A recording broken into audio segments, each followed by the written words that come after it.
keenya artist Hacaaluu Hundeessaa akka Oromoo Faransaayis ta'e akka Oromootti yaadannoo isaatiif as wal geenye. Lammaffaa dammoo hawaasa bittinnaa'e irra hawaasa tokko ta'e hawaasa ijaarame wal quba qabaachuuf ijaarsi keenya baay'ee murteessaa ta'e du'a gooticha keenya Hacaaluu Hundeessaatiin walitti qabamnee irraa ka'uudhaan waldeenni Oromoo biyya Faransaay hawaasa biyya Faransaay bu'uureffame jechuudha. Bu'uureffamuun walda kanaa jiraanis ta'e du'aan sagalee hawaasa keenyaa ta'uudhaaf kan dhaabbate. Maaliif siyaasa gargaraa qabaachuu dandeenya? Fakkeenyaaf Ankafaa'oo ta'e yookiin inni Abaa'oo ta'uu danda'a. Isaan lachinuu Oromoodhaaf falmatu. Siyaasa gargaraa qabaachuu dandeenya. Wanti walii nu galchu waa tokkoo fi lama. Tokko siyaasaa fi amantaa gargaraa hordofuu dandeenya. Kutaa Oromiyaa 11 gargaraa keessatti dhalachuu dandeenya. Haa ta'uuti wanti walii nu galchu wanni tokko maali yoo jenne tokko Oromoo ta'u lama Oromiyaa walitti qabaachuu. Kanniin lamaan qabanne kanniin lamaan irra dhaabbanne siyaasa gargaraallee hordofne siyaasni akka siyaasaatti ta'e ilaalcha kana lamaan irratti haati teenna obboleettiin teenna biyya ajjeefamtu biyya gudeedamtu hawaasni keenya kan lafarraa buqqa'u nutti dhagahamuu qaba jechuudha. Kana yoo jedhu gabaabseetiniin ergaalee garagaraa dabarsuun fedha akka waldaa Oromoo Faransaay bakka bu'ee jechuudha. Tokkoffaa waldeenni kun hanga hundeeffame maal hojjetee jira maal dalagaa jira jettanii gaafachuullee dandeettu. Kanaaf isaan kana keessaa sochiin waldaan kun taasise keessaa kabajamtuun pirezidaantiin hawaasa waldaa Oromoo aadde Duniyaa Ismoo taasifteef hedduu kan galateeffamu sochii hamaa akka dubartii osoo hin taane akka dhiiratti nama abbaa manaa qabu nama jireenya dhuunfaa qabu nama daa'ima qabu kana hunda gadi qabuudhaan sochii hedduu taasiftee jirti. Sochiilee kana keessaa tokko lamaadhaan yoo kaafneetiin irratti dubbannu taate sochiin biyya kana keessatti akkuma beekamu sochiin nuti baqannee biyya kana keessa dhufnee jira. Kanarratti haala akkamiin hawaasni keenya biyya kanaa tajaajila kan jedhuun akka Oromootti beekamtii biyya kana keessatti akka argannuuf sochiin isiin taasiftee sochii akka laayyootti ilaalamuu miti. Kanaaf tokko miseensota yookiin hawaasa keenyaaf waraqaa deeggarsaa barreessuudhaan hawaasa keenya jajjabeessuun ofirraa fi seendiyaa irratti akka Oromootti namni sun erga biyyaa ba'ellee qabsoo Oromoo keessatti ga'ee isaa bahachaa jiraachuu kan jedhuun hawaasa keenya deeggaruudhaan gama waldaa hawaasa Oromoo kana bakka bu'uudhaan socho'u. Galatooma duraan dursee warroota sagantaa kana akkanatti bareechanii qopheessanii hunda keessanuu galatoomaan isin jedha. Warroota qeerroo bilisummaa Oromoo biyya isaan wal moggaa dhabu keessanii isinillee galatoomaan isin jedha. Garuu hundi qaata. Hacaaluun akka inni itti yaadatamuu qabu akkanaa miti jechuudha. Dhugaa dubbachuudhaaf nutis warroota hooggantoota korii kanarratti walgatu osoo hin taane silaa jaras gaafannee jechuudha. Bakka jarri hamiileen itti cabte hamiilee jaraa jajjabeessinee wal jajjabeessinee akka wanni kun bakka hundatti dhagahamu warri Paaris keessa jiran hundi dhageenne waan kana akka uummanni as keessa jiru hundi itti hirmaatu warri bakka biraallee akka dhufee irratti hirmaatu ta'uu qaba sila. Dhugaa dubbachuudhaaf guyyaan kun ni bareeda garuu ni xiqqaata. Hacaaluudhaan hin malu galatooman isin jedha. Ammas wanni tokko wannan dubbachuu wanni tokko yoo jiraate ammallee hir'ina nu keessa jiru jechuudha. Dhugaa dubbachuun firummaan kun hin bareedna jedhee har'a yoo argitee akkanatti harka walii tumnee walii biraa deemnu ta'e gaariin ta'u hir'ina jiru jechuudha. Walitti himuu kenna gaariidha. Ergaa Hacaaluun du'e jechuudha gootichi keenya erga nurraa du'e waggaa har'aati jechuudha. Gaafa ji'a kana gaafa 29 waggaa tokkoffaa isaa guyyaa awwaalaa sana akkamitti hiriira bahaa baane akkamitti wal bira dhaabachaa baane maal fakkaata hedduu tokko bareedna jechuudha. Baay'inaan uummanni murtuu miiraan dammaqee har'a hoo maal arganne haga waggaa har'aa sana jechuudha hin deemu dhugaa yoo walitti jechuudha. Har'aanitti jira nama hundatti galee jira hundatti galuu qabnu. Fakkeenya uummata Tigiraa jechuudha uummata miliyoona 5ti dhugaa yoo dubbanne anjarallee ol fuudhuu fi miti garuu ammoo dhugaa namaa galchuun jechuudha. Ayyakaa miti dhugaa jaraa jechuudha ala buleeti falmataa jira keessanillee jechuudha. Gara kaaniin uummata jaraa akka daggala jiru qarqaaraan gara kaaniin alaallee jechuudha sagalee jaraa dhageessisaa ni jiran. Nuti ammoo jireenya keenya kophaa oofachuu jira. Jireenya keenya kophaa oofachuu hin qabnu. Abdii Raggaasaa fa'a Lammii Beenyaa fa'a Gammachuu Ayyaanaa Jawaar Mohaammed Baqqalaa Garbaa uummanni kun kamanidhaa keessa jechuudha kophaa jaraa dararamaa jiraniif jireenya jaraatiif miti jireenya dhuunfaa jaraatiif miti. Silaa jireenya jaraa oofachuu barbaadanii guyyaa takka sa'aatii takka maayilaa san keessa ta'an jechuudha. Qilleensoo keessa qaalitti keessa guyyaa takka bahan. Mirga mootummaa san qofaaf walii galanii jechuudha sa'aatii takka keessa bahuu qaban hin danda'an jechuudha. Nuti ammootu Oromoon erga jenne waan dhaan muraadu tokko jechuudha uummata kennaaf hin beekanii lammootu beekniiti akka walaaluu taana waan erga Oromoon ofii jennee anis Oromoon waan Oromoof dalagamurra jechuudha nama biraa eeguun dhabu Oromoon akkana taate jechuun qabu ani maalidha ani eenyu of gaafachuudhaan qabu waan Oromoo irraa barbaachisu barbaachisu kamuu ofii kiyyaa godhee fakkeenya ta'uudhaan qaba. Erga Oromoo taanee waan Oromoo barbaachisu mataan keenya haa goonu isin jedhaati. Wal quba haa qabaannu, haa jabaannu. Warroota qeerroo bilisummaa Oromoo kanallee jechuudha. Waliin dhayneeti haa mari'annu, waliin mari'annillee wajjin dhayneeti bakka argitee rakkinni jiru bakka maraa walitti himneeti jechuudha. Dhugaan jiru waan hin beeknellee jararraa hubannee karaa jarri deemanillee jechuudha. Jararraa ifa adda baafannee karaa wanni nu shakkiisoo jiraate shakkiisnillee itti hima. Wanni akkana yoo isin taane sirrii miti jennee waliin deemu. Fagootti wallaalanii addaan dhiyeessurra waliin karaanii jechuudha. Rakkoo jiru waliin furuun barbaachisaadha jedha. Nuti hunduu wali deebinee jechuudha rakkoo keenya tokkummaadhaan haa furannu isin jedha. Addunyaa jechuudha hedduu takka galatoomi isin jedha. Duniyaa yeroo takka. Maaliif yoo jenne dhugaa dubbachuudhaaf namoota bara baay'eedhaaf jechuudha qabsoo Oromoo keessa turantu jira. Garaan jaraa wal qulqulluun taa'e wali jaraan qulqulluun taa'e intallutu jechuudha dhugaa dubbachuudhaaf waggaa tarii baran. Hanga sanitti ammoo gadi dhiqisii waa guddaa godhu jirti. Laallee addaan dheessuu qabnuti wali kaloofnee isiilee rakkinni jiru walitti haa himnuuni. Yoo rakkoon hedduu jiraate wajjin haa jabaannu hin jira. Tokkummaan keenya haa cimu amma qofa wal arginee addaan diigamuu qabnu. Qabsoon keenya haga dhumatti haga dhugaan hacaaluun deessaa kaarraa asitti wali geenneef kun dhugaan isaa galtutti. Haga hooggantoonni keenya dhaabanii biyyi keenya nagaa argattutti haga bilisa baanota haga walabummaatti qabsoon keenya itti fufuu qabeedha. Jabaadha galatooma. Itti aansuudhaan sagantaa badhaasaa qabna. Badhaasa kana namni nu kennan haadha muraadii fi karaa boontuuti. Waldaan keenya lamaan kootaati. Hawwii fi haati muraad koota gara fuuldura. Itti aanseellee kennaan biraallee hin jira. Akkuma Amin kennaa bikoota gara fuuldura gala.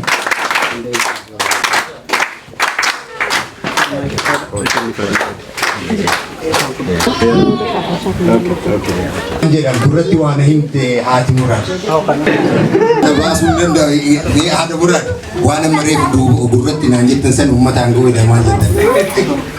Jettanii ayyee isaanii isin dabarsa. Amilee kennaaf himee. Fakkeenya ta'uu qabna dubartootaa fi ittiin malaa dadhabbii qabdi. Mee akkanatti ija keessa hin laallu waa harkaan geenyaa jedhanii dhoksaatti waa qabatanii dhufan. Hin beektanii mee sabbata ayyichoo akkasa dhimee hamilee kennaa fi isaanitti isin dabarsu.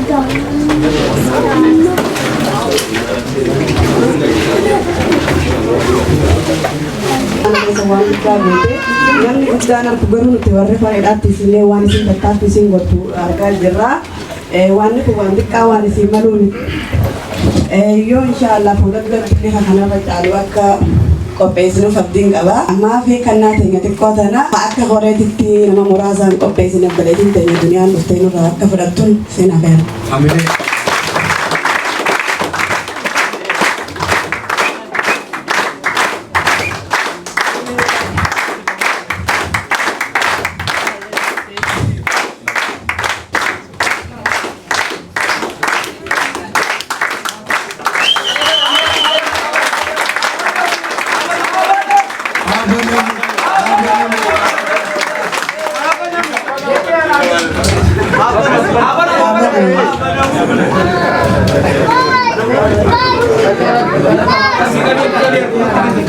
Isi mabbana?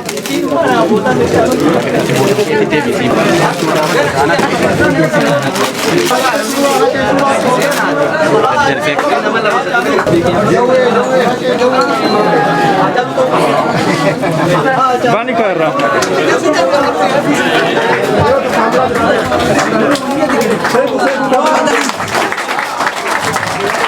Wow.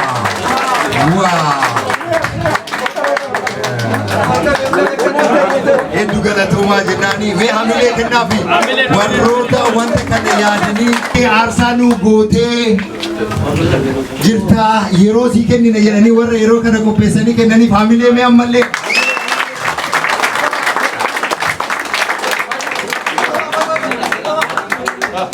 waa jedhan na dhageettanii waa jedhan mee namoonni fuuldura jirtan ta'a asiin ol seena.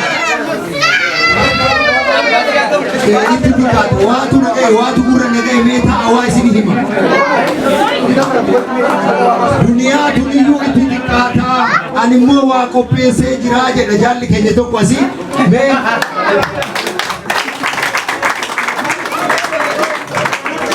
nama inaaf isin fakkeessi mee hamilee kennaaf qopheessi keenya akkuma dhisi waa qopheessee jira kara isaatti isin dabarsu.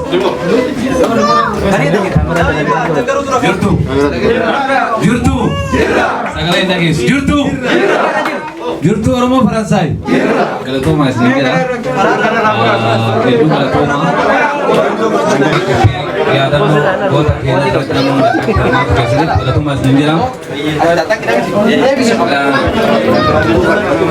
anillee waan biraa osoo hin taane obboleettii teenya tuni miidhaa nurraa qabdi baay'ee nutti miidhamte guddatee osoo hin taane akka dhuunfaatti yaaddi koree keessa illee jira waan qopheessan kana illee akka dhuunfaatti kennaa watti qo'ee qopheessee fi hamileen irraa fudhattee isin yoo hamileen jiraatin immoo fuudhee gara manatti maaliif anillee waan qaburraa waan guddoo miti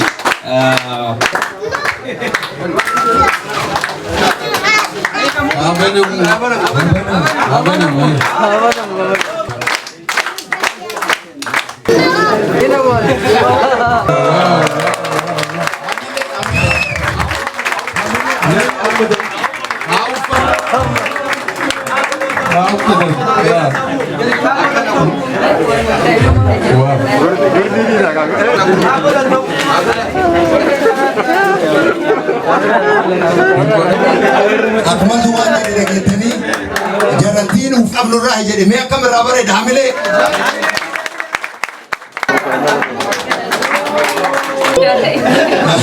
Yaada baatti qaba jettee. Dhugaa dubbachuuf waan jedhu wallaahi wanti jedhu tokko wanti biroo jiraatu baga Oromoo ta'ee qaladhe. Baga Oromoo ta'ee isiniin jedhu dhabe. Baga Oromoo ta'ee dhaladhee isaanillee mul'ise kun abbaan warraa kiyyaatiif mijayyootti yallee as jira. Leelaa jedhamu.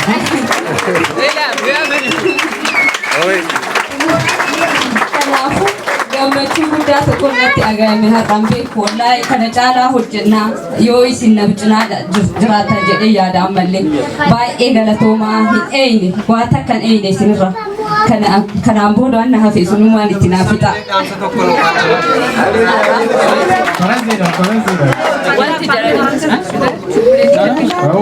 Dis quelque chose. Merci, d'accord. Merci beaucoup. Hamilee galatoomaa hedduu galatoomaa hamilee. Musa ni jiru.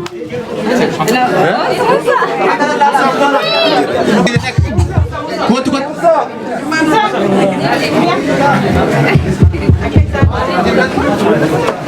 yeroo baay'ee dubartii cimtuu takka booda wanti baratame yoo haati warraa nama cimtuu taate abbaa warraa cimattuu duubaan jira jedhame hin baratamne kun yoo abbaa warraa cimaa taate dubartii cimtuu takka duubaan jira jedhama kun waan barateef abbaa warraa kanallee galateeffatu barbaanna Musaan yeroo takka afaan biyya kanaati waan waa jedhu. Ça c'est la cadeau qu'on a donné en fait. C'est une personne, c'est une femme qu'on adore parce que c'est une femme engagée qui défend les droits des Oromo ici en France. Donc pour ça en fait qu'elle a préparé ça. On voulait dire en fait tout à l'heure en fait là il a dit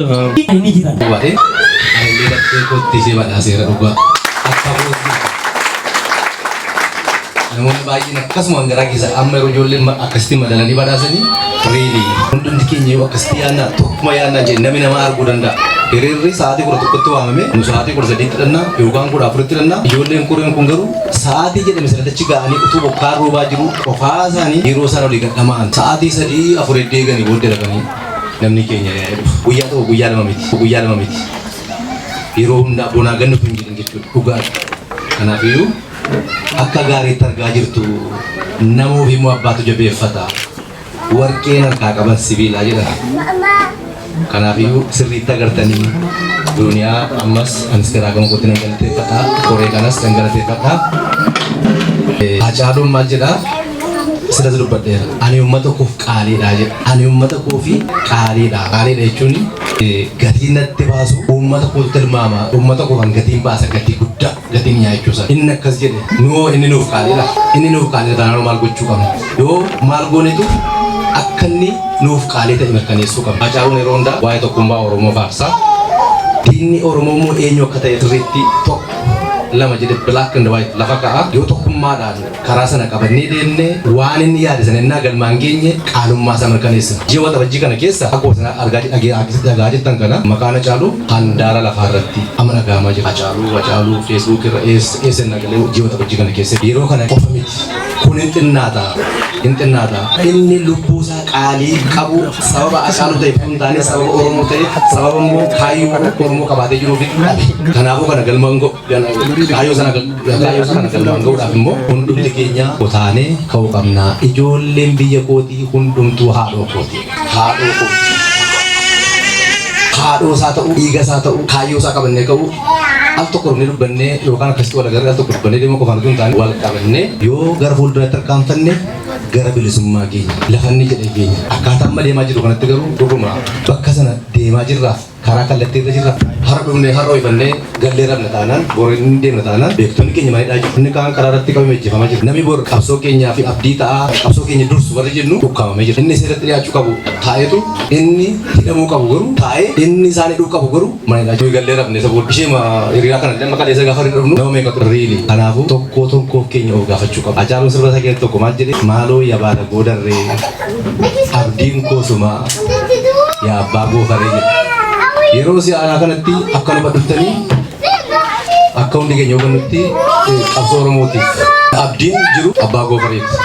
Abbaan goofaree immoo isa meeshaa qabatee lolaa jiru. Kanaaf iyyuu hundi keenya tokko taane yoo akkasitti hin deemne malee sida namoonni baay'een kaasan dabalee kaasuun barbaadu. Nama miiliyoona meeqatu har'a addunyaa raase karaa dimokiraasii karaa biyya keessaa tokkoffaan dhaga'amanitu wal ijaaranii akka isaanitti addunyaan duukaa hiriirte laala. Garuu baay'inni keenya meeqanu akka itti dhaga'amaa jirra. Oromiyaa keessatti namni du'aa jiru akka Oromiyaa keessatti namni du'aa jiru nama ejjefamaa jiru akka Tigraay keessatti ibsamaa jiru Oromiyaa keessatti ibsamaa jira.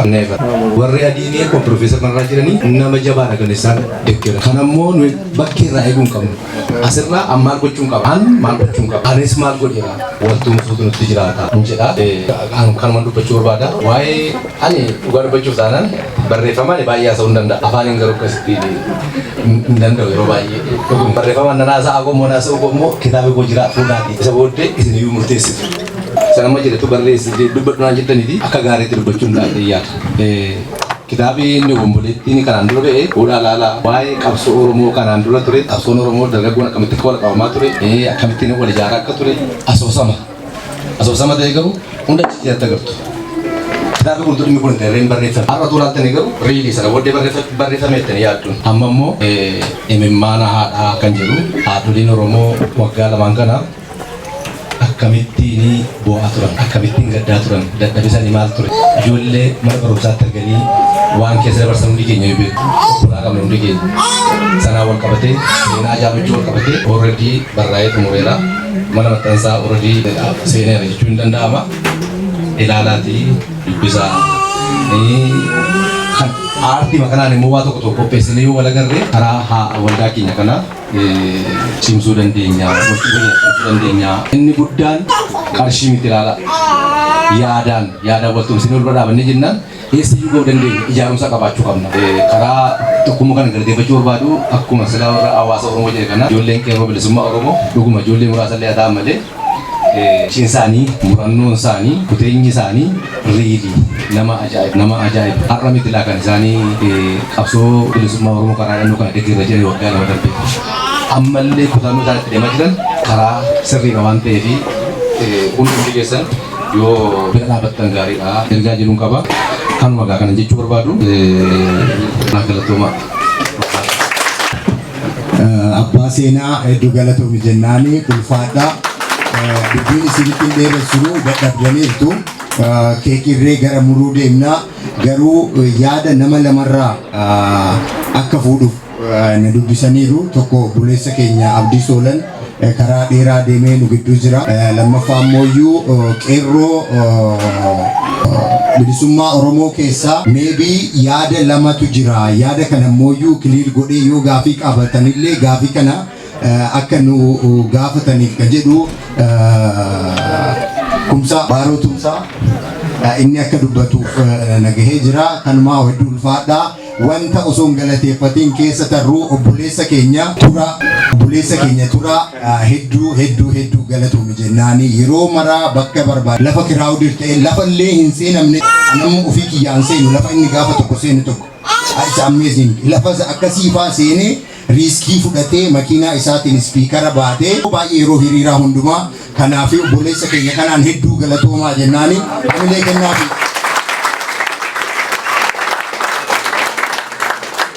Manumaan gara abdii soolanitti sin dabarsa. Yoo yertuu nama nyaartee maal saataan ilaalu.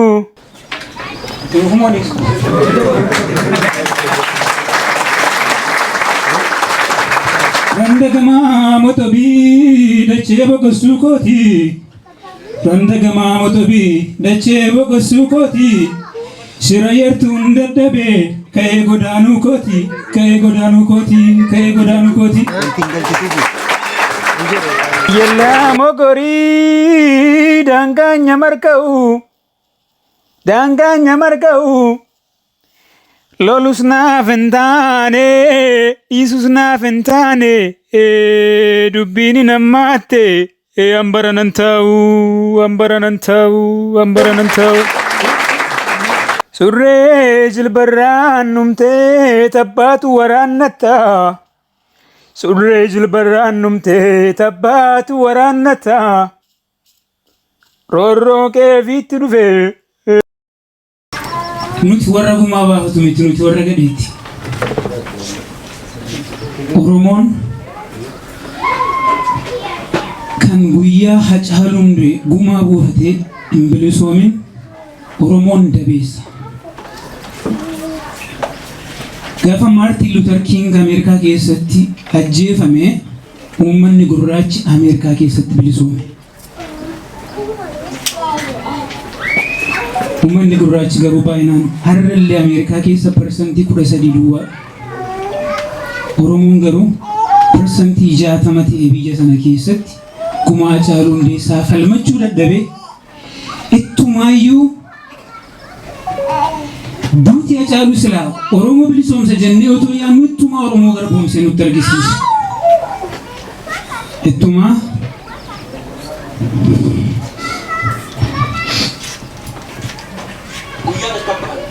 namoonni nuti irraati abdii qabnuu fi guc Oromoof Oromiyaa ta'uu jennee eeggannu hundumtuu hidhamtoota ta'an.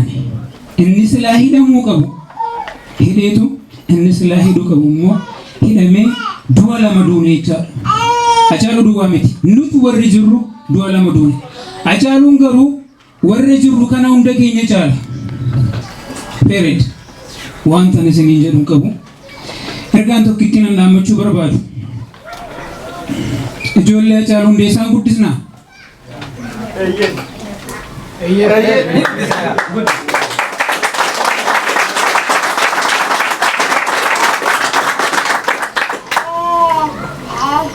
Tole yoo ijoollee Hacaaluu Hundeessaa hin guddisna ta'e ishee xiqqoorraa ta'e jalqabna. Waan xiqqoorraa siidiin Hacaaluu Hundeessaa gidduu kana gadhiifama. Orijinaalii isaa isiniif hinnaa. Mana kee keenya ol ka'e. Mana isaa keenya siidiin Hacaaluu Hundeessaa tarii birrii 10 gurguramuu danda'a. Siidiin amma maxxane 300 amma 500ti. Siidii kana waan guddaatu hin ta'in yeroo 20 duwwaa binnu siidii kana biyya keessatti birrii 10 gurguramuu danda'a. Nummoo Oromoon Faransaay mee Oromoon Faransaay namni 1,000 7,000 taana biyya kana keessa. Namni 1,000 yeroo 20 naa binnu siidii Hacaaluu Hundeessaa ijoollee isaatiif haa erginu. Kanan isiniin jedha galatooma.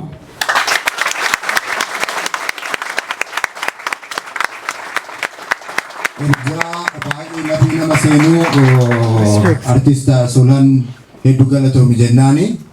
Dhugaadha waan hunduma keenya keessa jiru baay'ee galatoomi hedduu ulfaadho. Baaroo dhaamsa qabdee jiraatte daqiiqaa lamaaf isaa kennine kara sagantaa kee kennuutti deemna.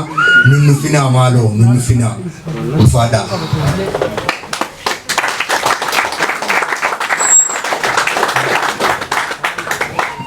Ulfaadha galatooma. Waan baay'ee dubbatameera waan baay'ees dhageenyeerra geerarameerasi acaaluudhaaf isaarraa jechuu komiti. Bakka baay'eetti suuraa caalus mana keessa keewwanneerraa waan baay'een godhameera haasa'ameera hin godhamne. Kan ammoo kan dadhabnee fi waa gochuu kan dadhabnee fi baay'ee dadhabne miti beekumsa dhabne miti. Wanni dhabne tokkitti qofa. Wanni dhabne qawwee qofa. Qawweetti amanuu dhabuu qofa. Oromoon amarras Boris kan inni ittiin bilisoon Gaan Oromoo kan inni ittiin ifa bahu qawweedha. Oromoon qawweedhaan cabee qawweedhaan bilisooma. Wanni ani himuu barbaade wanna biraa miti. Namni baay'eetu dubbatee beekaan yeroo dubbatu dubbii nama jalaa fida. Yoo fuuldura dhaabbatan dubbatan immoo dubbiitu nama harkaa bade. Isa kanaaf ani baay'ee dubbachuudhaaf miti. Wanni gochuu qabnu qawwee qofa. Qawweedhaan adda bilisummaa Oromoo haa gargaaru. Yoo kan hin ta'in uummanni Oromoo ammayyuu gabummaa jalaa hin bahu. Isuma kana qofa ulfaadhaa galatoomaa.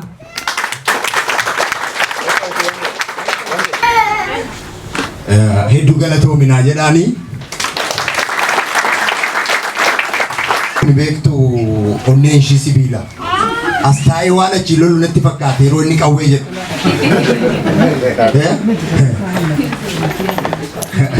Anis kan laman ture waliin dhaladhe bakkee erguu guddinuma keessanitti ga'e dubbii isinitti maaf isaa kennee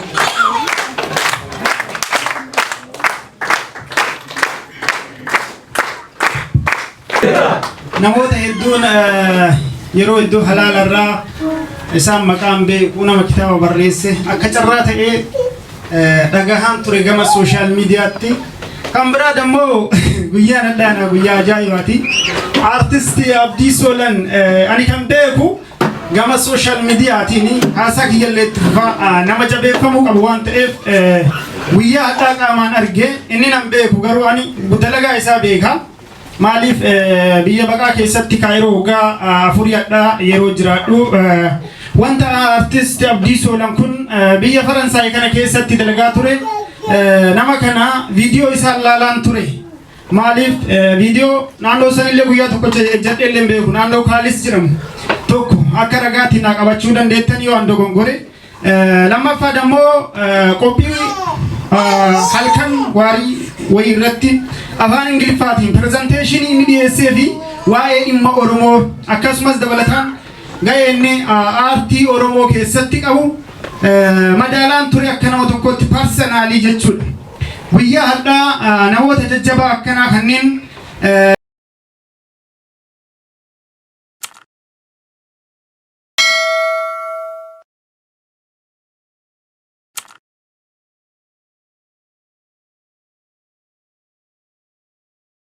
yoo hojjettutti arguu nama qaamaan hin beekne nama dammoo Oromoof fi Oromiyaafillee akka Oromoo biyya Faransaayittitti illee Oromoo Faransaay kana ijaaruu fi irratti hojjechuu danda'an namoota akkanaa yoo argu hedduun galatoomaa jedhaanillee hedduun gammadellee deebi'ee dammoo hedduun deebi'ee ufitti gadde.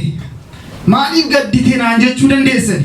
Maaliif namoota ogummaa fi dandeettii garaagaraa qabu namoota Oromoof kanneen socho'aa ture akkasumas dammoo yoo nu keessatti dhokatanii hawaasni Oromoo Faransaay walla qeerroo bilisummaa Oromoos ta'e hawaasni kunis akkasumas hawaasni naannoo Liyoon yookiin baadiyyaa keessa jiraatanitti wal quba qabeenya dhabuu keenya irraa wal faana ta'uu dhabuu keenya irraa tokkummaa dhabuu keenya yookiin fufurachuu kennaaf baay'een ufitti gadda. Garuu haa ta'u gizeen dabareen qabdu yeroon dabareen qabdu bishaan boombaa hanguma dhaqqaban ol qaban jette Oromooti yaa yoo isinitti dheeressan ani fatina bishaan boombaa yoo jige hanguma dhaqqaban ol qaban jedhani.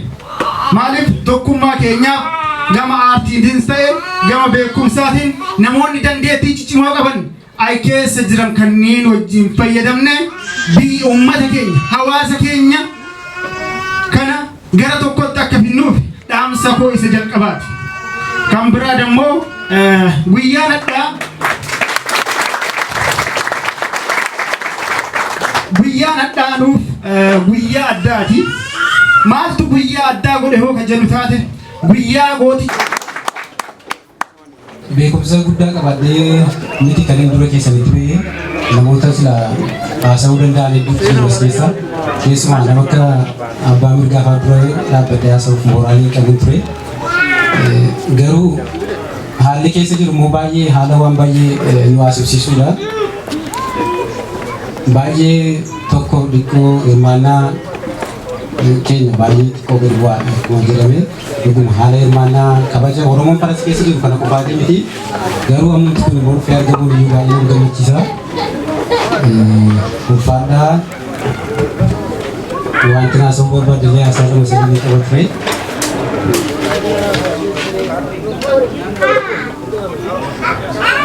Tokkoffaa namoota maybe maqaa qeerroo bilisummaa Oromoo Firaansi jedhu kun namoota as keessa jiran namoota hundaaf otoo hin taane namoota lama sadiif haaraa ta'uu danda'a. Qeerroo bilisummaa Oromoo Firaansi kan jedhu Firaansi guutuu bakka bu'ee osoo hin taane fedhaan namoota irratti hirmaatanii fi karaa faayinaansiis ta'ee karaa namoonni qaban dandeettii qaban hundiyyuu irratti hirmaatanii waan qabaniin qabsoo deeggaran waraana bilisummaa Oromoo isa ta'u jaarmiyaa isa ta'u isaan bakka bu'eeti kan inni hundaa'e. Namni fedha akkasii qabu gara fuulduraatti dhufee nutti dabalamee qabsoo kana nu wajjin haga tokko hirmaachuu danda'a jennee yaadna. Koottaa wal taanee tokko taanee rakkina keenya amma Hacaaluun nurraa du'eera. Sirni kaleessaa Hacaaluu ajjeeses sirnuma kaleessa Usmaayyoo Muusaa fa'aa Maaramee Harqaa fa'aa jireenyaa fa'aa nurraa ajjeeses warras darbee dhufee Hacaaluu nurraa ajjeese Boris warra isaan caalutu ammas namoonni darbee du'uu danda'a waan ta'eef tokko taanee jabaannee yoo jenne sirna nama keenya beekamoo nurraa ajjeesu kana ofirraa kaasuu dandeenya.